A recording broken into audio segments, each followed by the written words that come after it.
وعليكم ورحمة الله وبركاته ومغفرة. الصلاة والسلام عليك يا رسول الله. الصلاة والسلام عليك يا حبيب الله. الصلاة والسلام عليك يا شفيع المذنبين. الصلاة والسلام عليك يا رحمة للعالمين. أعوذ بالله من الشيطان الرجيم. بسم الله الرحمن الرحيم.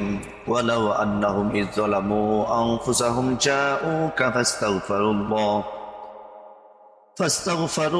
واستغفر لهم الرسول لوجدوا الله توابا رحيما. صدق الله مولانا العظيم وصدق رسوله النبي الكريم. সম্মানিত সুধী যারা আমাকে দেখছেন দেশ এবং বিদেশ থেকে, সবার প্রতি জানাচ্ছি আন্তরিক মোবারকবাদ এবং শুভেচ্ছা।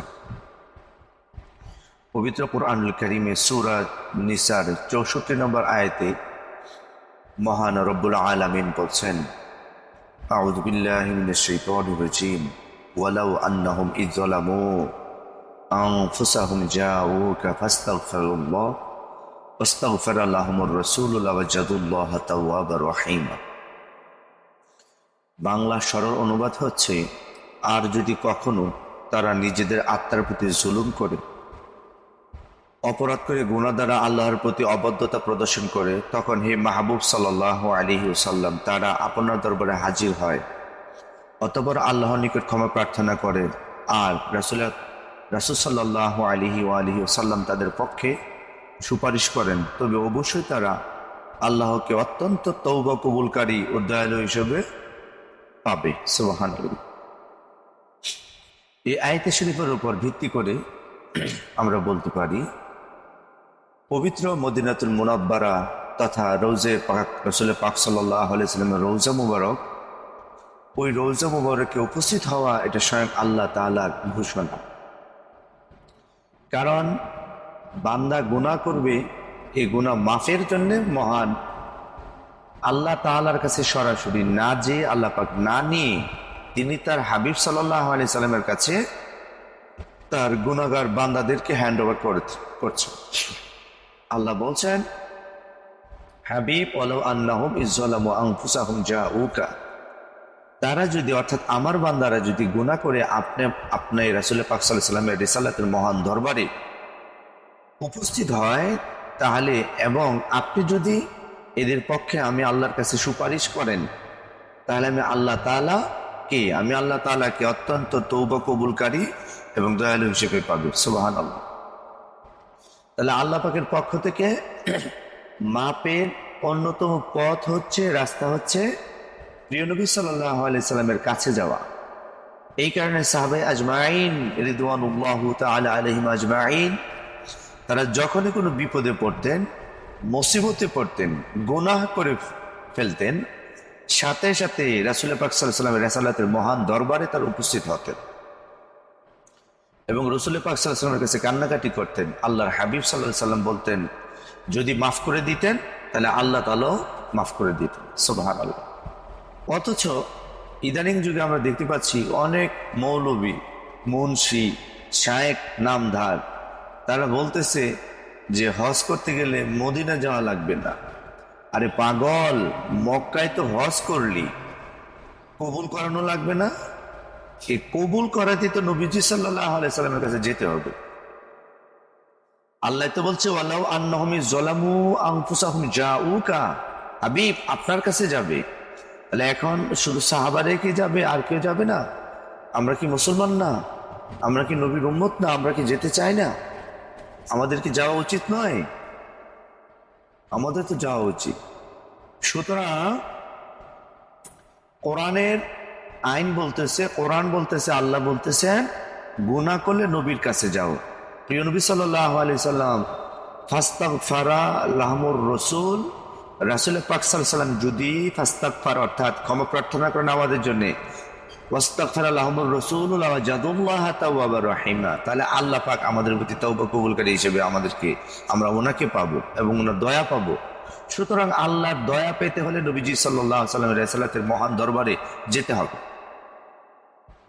সম্মানিত দেশবাসী, সম্মানিত সুধী, চলুন আমরা আর দুই একটি হাদিস শুনি। যে হাদিসটি ইমাম তাবরানি মৌজামুল আওসাত এবং মৌজামুল জাওয়াইদ কিতাবের মিজানুল ইতিকাদের মধ্যেও এই হাদিসটা নিয়ে এসেছে, এবং ইমাম দারেকুতনি রহমতুল্লাহ তিনি তার হাদিস গ্রন্থে হাদিসটা নিয়ে এসেছেন। ওয়ান ইবনে ওমর রাদিয়াল্লাহু তাআলা আনহু قال قال رسول الله صلى الله عليه وسلم من جاءني زائرا لا تحمله حاجة إلا زيارتي كان حقا على أن أكون له شفيعا يوم القيامة سبحان الله।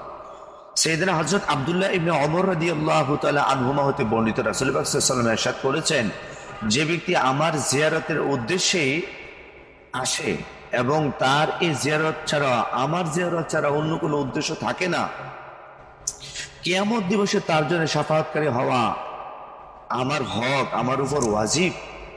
তাহলে আল্লাহর হাবিব সাল্লাল্লাহু আলাইহি সাল্লামের রওজা মোবারক জিয়ারত করলে নবীজির শাফাআত পাওয়া যাবে। সুবহানাল্লাহ, সুবহানাল্লাহ, সুবহানাল্লাহ। মান জাআনি যায়রান লা তাহমিলহু হাজাতান ইল্লা জিয়ারতি, কত সুন্দর বাক্য নবীজি বলছেন। আমার কাছে আসবে, আমার জিয়ারত ছাড়া অন্য কোনো উদ্দেশ্য থাকবে না। তাহলে কানা হাক্কান আলা আন আকুনা লাহু শাফিআন ইয়াউমাল কিয়ামাহ, হাসরের মাঠে নবীজি আমাদের জন্য শাফাআত করবেন। সুতরাং পবিত্র মদিনাতুল মুনাওয়ারায় যাওয়াটা প্রত্যেকটা নরনারীর জন্য এটা ইমানের টান, ইমানের দাবি। যারা মুনাফিক তারা মদিনা যেতে চাবে না, কারণ মদিনা এমন একটি শহর, এমন একটি ভূমি, যে ভূমিতে আমার প্রিয় নবী রহমাতুল আলামিন সাল্লাল্লাহু আলাইহি সাল্লাম তিনি সেখানে শুয়ে উম্মতের জন্য কাঁদছেন। আল্লাহর হাবিব রহমাতুল আলামিন পবিত্র মদিনা শরীফের জন্য নবীজি নিজেই দোয়া করছেন, আল্লাহুম্মা হাব্বিব ইলাইনাল মাদিনাতা কা হুব্বিনা মক্কা আও আশাদ্দা। সুবহানাল্লাহ। অর্থাৎ হে আল্লাহ, আমাদের অন্তরে মদিনা শরীফের ভালোবাসা দান করুন, যেমন আমরা ভালোবাসি মক্কা শরীফকে, অথবা এর চাইতে বেশি। নবী পাক সাল্লাল্লাহু আলাইহি সাল্লাম মদিনার জন্য ডাবল দোয়া করছেন, যেন মদিনার প্রেম আমাদের অন্তরে জাগ্রত হয়। মক্কার চাইতে বেশি, মক্কার চাইতে বেশি মহব্বত যেন আমরা মদিনাকে করি, আল্লাহর হাবিব দান করেছেন, দোয়া করেছেন। নবীজি সাল্লাল্লাহু আলাইহি ওয়াসাল্লাম আরো বলছেন, মান মাতা বিল মাদিনাতি, যে ব্যক্তি মদিনা শরীফের মধ্যে ইন্তেকাল করলো, কুনতু লাহু শাফিআন ইয়াউমাল কিয়ামা, আমি আল্লাহর হাবিব কাল কিয়ামতের ময়দানে তাকে আমি শাফাআত করব। সুবহানাল্লাহ। সুতরাং পবিত্র কোরআনুল কারীমে সূরাতুন নিসার 64 নম্বর আয়াত এবং দারেকুতনি শরীফের এই হাদিস প্রমাণ করে মদিনা শরীফে যাওয়াটা শুধু জায়েজই নাই, বরঞ্চ ইমানের দাবি হচ্ছে মদিনা যাওয়া। যারা মদিনায় যাবে না, মদিনাকে পছন্দ করবে না, তারা মুনাফিক। আর যারা মদিনাকে মুহাব্বত করবে তারা ইমানদার। সুতরাং আসুন, আমাদের মনে যেন তামান্না হয় আমরা যেন মদিনায় যেতে চাই। একবার হইল আমরা পবিত্র মদিনা শরীফ জিয়ারত করতে চাই। আমরা রাসূল পাক সাল্লাল্লাহু আলাইহি সাল্লামের রওজা মোবারক জিয়ারত করতে চাই। সেই রওজা মোবারক জিয়ারত করে আশিকের অন্তরের জ্বালা যেন আমরা মিটাইতে পারি।